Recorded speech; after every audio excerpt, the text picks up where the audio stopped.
Assalamualaikum warahmatullahi wabarakatuh. A'udzu billahi minasyaitonir rajim. Bismillahirrahmanirrahim. Alhamdulillahi rabbil alamin. Allahumma shalli wa sallim wa barik ala sayyidina wa maulana Muhammadin wa ala alihi wa sahbihi ajma'in. Subhanaka la ilma lana illa ma 'allamtana innaka antal alimul hakim wa la haula wa la quwwata illa billahil aliyyil azim. Rabbi israh li sadri wa yassir li amri wahlul 'uqdatam min lisani yafqahu qawli. Amma ba'd. Alhamdulillah, pada kesempatan kali ini Al-Fakir diberikan kesempatan untuk memberikan sedikit lah faidah daripada bulan Ramadan. Mudah-mudahan kita mendapatkan keberkahan di bulan Ramadan. Mudah-mudahan puasa kita diterima, seluruh amal ibadah kita diterima oleh Allah Subhanahu wa taala, dan mendapatkan keberkahan hidup dunia dan akhirat. Amin Allahumma amin ya rabbal alamin. Di sini sedikit akan menyampaikan sebuah hadis yang disebutkan dalam kitab Irsyadul Ibad yang disebutkan oleh Imam Tirmidzi.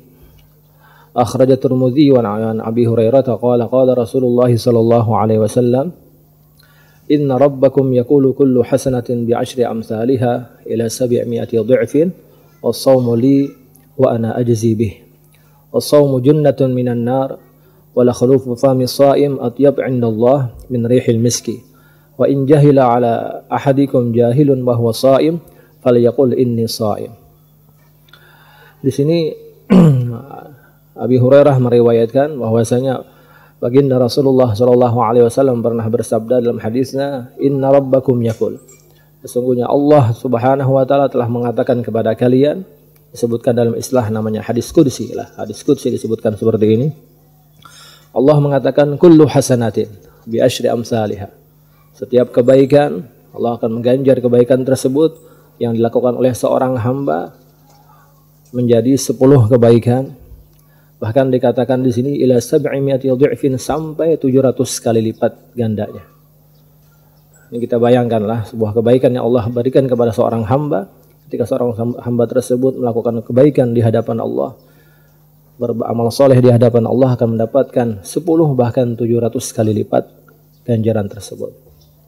Namun ada perbedaan di sini, ada kemuliaan terhadap yang namanya puasa. Dia mengatakan was-shaumu li wa ana ajzi bih. Namun ketika puasa, kata Allah Subhanahu wa taala, aku yang akan mengganjarnya dan aku yang akan membalasnya. Hadirin yang dimuliakan Allah, di sini disebutkan dalam berbagai sarah. Al-Imam Hafidz Ibn Hajar dalam kitabnya Fathul Bari menyebutkan ulama selisih pendapat, bahkan dikatakan ada 10 pendapat tentang masalah menjawab hal ini. Namun di sini kita ringkas menyebutkan 2 pendapat saja.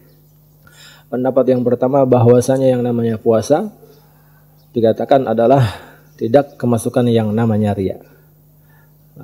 Bahkan dalam sebuah riwayat mengatakan laisa fis shaumi riyaun. Tidak ada ketika orang berbuat puasa kemasukan oleh yang namanya riya.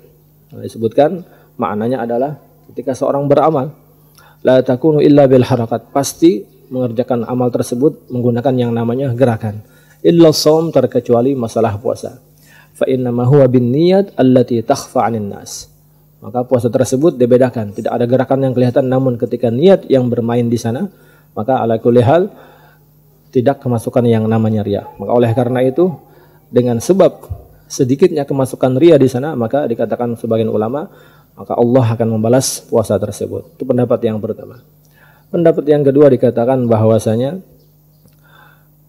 Allah yang akan membalas, artinya ani anfaridu bi'ilmi miqdari thawabihi wa tad'ifi hasanatihi.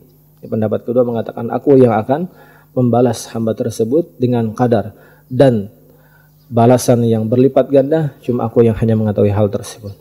Ini dibedakan antara ibadah dengan lain dan ibadah puasa. Kemudian makna hadis yang selanjutnya adalah dikatakan was-shaumu junnatun minan nar. Nah, sedangkan puasa merupakan perisai atau penghalang daripada neraka. Maksudnya adalah bahwasanya ketika seseorang berpuasa, maknanya annahu yaqi sahibahu ma yu'zihi minasyahawat. Orang tersebut ketika melaksanakan puasa terpelihara daripada segala syahwatnya, segala keinginannya untuk berbuat maksiat kepada Allah, sehingga dia diselamatkan nantinya di hari kiamat daripada api neraka. Kemudian selanjutnya dalam sebuah hadis ini juga dilanjutkan lagi, wala khulufu famis shaim atyab 'indallahi min rihil miski. Dan sesungguhnya bau mulut seorang yang berpuasa itu lebih baik, bahkan lebih harum di hadapan Allah daripada bau misik. Disebutkan dalam kitab Bayyuri, disebutkan makna hadis tersebut adalah yang pertama adalah aktsaru sawaban 'indallah min rihil miskil matlub fi nahwil jum'ah.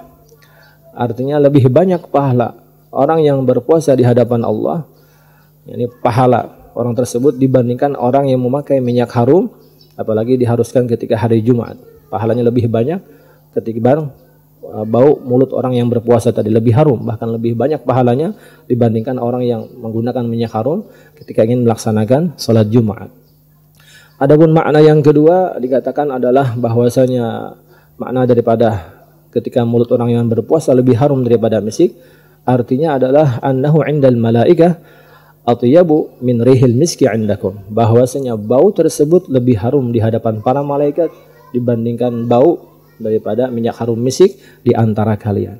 Lebih jelas sudah bahwasanya orang yang berpuasa lebih dikenal, lebih dibanggakan oleh malaikat dengan sebab bau harum yang dia miliki. Dan hadis yang terakhir mengatakan dalam hadis qudsi ini, wa in jahila ala ahadikum jahilun wa huwa shaim falyaqul inni shaim.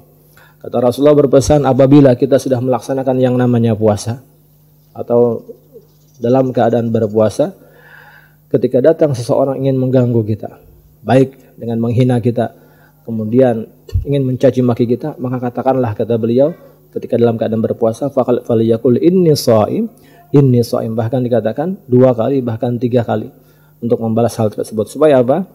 Supaya pahala puasa kita tidak terbatalkan, tidak terhapuskan ketika kita melayani orang yang berbuat maksiat, orang yang berbuat jahat terhadap kita. Dalam sebuah hadis mengatakan, khamsun yuftirna shaim al-kadzibu wal ghibatu wan namimatu wal yaminul kadzibah wan nadhru bisyahwah. Di antara yang bisa membatalkan puasa apabila kita berbuat dusta terhadap orang lain, bahkan ghibah terhadap orang lain, bahkan namimah, termasuk mencaci maki terhadap orang lain, bahkan adu domba, termasuk ketika kita membalas orang tersebut dengan ucapan yang kasar, dengan ucapan yang lebih dahsyat daripadanya, akan membatalkan puasa kita. Maka oleh karenanya kita diharuskan, kata Rasulullah SAW, apabila orang yang ingin maksiat kepada kita, orang yang berbuat jahat kepada kita, bahkan mencaci maki kita, ucapkanlah dengan kalimat inni shaim, inni shaim, inni shaim. Demikian hadis ini dapat saya sampaikan, mudah-mudahan ada manfaat dunia dan akhirat. Mudah-mudahan kita mendapatkan keberkahan daripada bulan Ramadan. Mudah-mudahan kita bisa menyelesaikan puasa tersebut dengan penuh hikmat, dengan penuh khusyuk, sehingga kita mendapatkan keberkahan dunia dan akhirat, mendapatkan keridhaan daripada Allah Subhanahu wa taala. Amin, Allahumma amin ya rabbal alamin. Adamin wa afu minkum. Assalamualaikum warahmatullahi wabarakatuh.